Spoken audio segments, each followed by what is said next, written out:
Shalom. దేవుని పరిశుద్ధ నామానికే మహిమ ఘనత ప్రభావములు కలుగును గాక.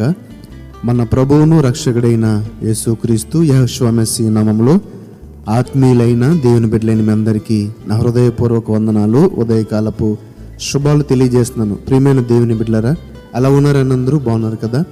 దేవాతి దేవుని యొక్క మహాకృప, సంతోషము, సమాధానము మనందరికీ తోడైండి నడిపించును గాక.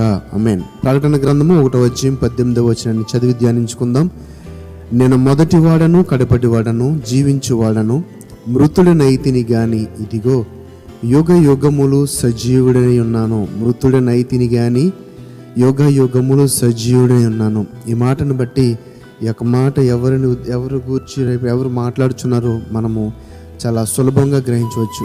మన ప్రభు అయిన యేసుక్రీస్తు యెహోషువ మెస్సియా ఈ మాటను మాట్లాడుచున్నట్లుగా మనం గ్రహించవచ్చు. ఎందుకంటే ఆయన ఈ లోకంలో సంచరించి మనందరి పాపముల కొరకు ఆత్మార్పణ చేసి సమాధి చేయబడి 3వ దినాన తిరిగి లేచి మరణాన్ని జయించిన మృత్యుంజయుడిగా మరి ఈ లోకంలో అనేక మందికి కనపరుచుకొని ఆరోహణమై దేవుని యొక్క కుడి పార్శ్వమున ఆసీనుడై అన్నాడు. కాబట్టి నేను మొదటి వాడను, కడపటి వాడను, జీవించువాడను యొక్క మాటలోని ఆంతర్యాన్ని చూస్తే ఆయనకు మరణం లేదు. ఆయన ఎప్పుడు కూడా సజీవుడే, ఆయనకు మరణం లేదు, ఆయన జీవించువాడు కదండి. ఇది సజీవుడైన దేవుని గురించి చెప్తున్న మాట యొక్క వచనము. అలాగే కొరింథీయులకు రాసిన 2వ పత్రిక 6వ అధ్యాయం 16వ వచనం చూస్తే మనము జీవము గల దేవుని ఆలయమై ఉన్నాము.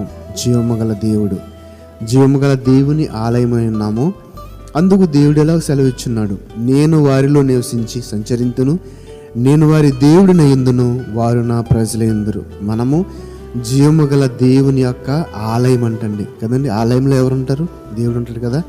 మరి ఈ దేహం అనే ఆలయంలో ఆయన ఉండటానికి ఇష్టపడుతున్నాడు. నేను వారిలో నివసించి సంచరింతను. కాబట్టి మరి దేవుడుండే స్థలం ఎలా ఉండాలండి? చాలా పరిశుద్ధంగా, పవిత్రంగా ఉండాలి కదా. కాబట్టి సుగంధ పరిమళ సువాసన చల్లాలి. మరి మన హృదయాల్లో ఈ దేహం అనే దేవాలయం శుభ్రంగా ఉందా? పరిమళ వాసనతో ఉందా? లేకపోతే దుర్గంధంతో ఉందా? మురికి వాసన కొడుతుందా?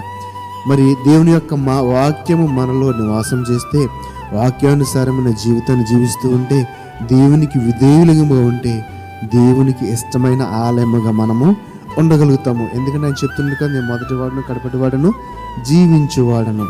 కాబట్టి మనము జీవము గల దేవుని ఆలయము. ఈ విషయాన్ని మనం ఎప్పుడు కూడా మర్చిపోకూడదు. మన ఈ యొక్క దేహం అనే ఆలయంలో ఆయన నివసించుటకు కావలసిన యొక్క అవకాశమును మనము కల్పించాలి. అది ఎలాగంటే దేవునికి ఇష్టమైన వారముగా ఉండుటయే.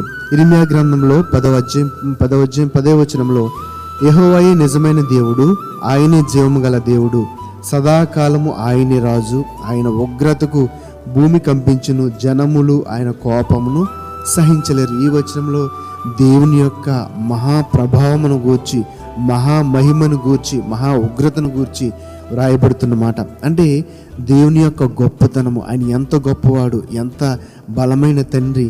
మరి ఎందుకంటే మొదటి వచనంలో మనం మూల వచనంలో చదివాం కదా, నేను మొదటి వాడను, కడపటి వాడను, జీవించువాడను. ఆయనకి మొదట లేదు, ఎప్పుడు కూడా.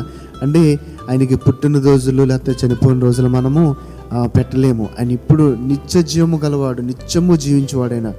కాబట్టి అటువంటి దేవుని కలిగిన మనము మరి ఆయన చెప్తున్నాడు కదా, నేను యెహోవా నిజమైన దేవుడు, ఆయనే జీవము గల దేవుడు అని చెబుతూ మనము జీవము గల దేవుని ఆలయమును, అంత గొప్ప దేవునికి మనం ఆలయం అంటండి. కాబట్టి ఈ దేహం అనే ఆలయాన్ని మనము పవిత్రంగా ఉంచుదాం, పరిశుద్ధంగా ఉంచుదాం. మన హృదయంలో ఆలోచనలను మనము గ్రహించుకొని ఏది పాపము, ఏది నీతి, ఏది న్యాయము, ఏది యథార్థత అనే ఆలోచనలతో ఆయనకి ఇష్టమైన వారంగా ఉండి విరిగి నలిగిన హృదయమును కలిగి దేవుని కుమారులుగా, దేవుని కుమార్తెలుగా, వారసులుగా బ్రతుకుదాం. అట్టి కృప దేవాతి దేవుడు మనందరికీ దయచేయనుగాక. ఆమేన్. పరిశుద్ధుడ, మహోన్నతుడ, మమ్మల్ని కన్న తండ్రి, నీకు వందనాలు తండ్రి.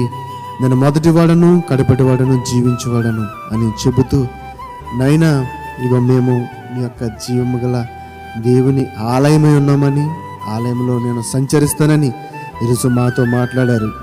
నేను ఎంత గొప్ప ధన్యత ప్రభువా.